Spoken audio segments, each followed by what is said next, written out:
Салам алейкум, самиёни гиромӣ, бо шумо ҳастам Рафаил Гулов ва гӯш карда истодаед радиои навро аз мавҷи 95.5 FM.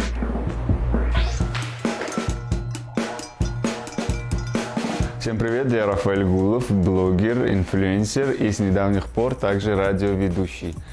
До того, как я начал заниматься блогингом, 4,5 года я работал на ТВ, и когда туда ушел, думал, в каком направлении могу развиваться и использовать свои навыки, которые я приобрел, работая там.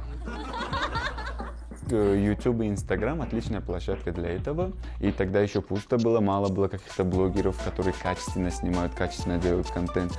И мне повезло, что я попал вовремя в эту сферу и начал развиваться.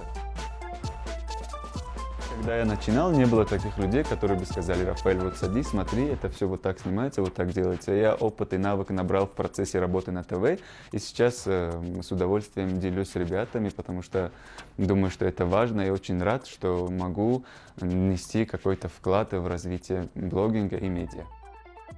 В конце 2020 года выбрали 10 профессий, которые были актуальны, и люди в них достигли каких-то определенных успехов. И там наравне с мэром года, певицей года, писателем года мне вручили награду «Блогер года».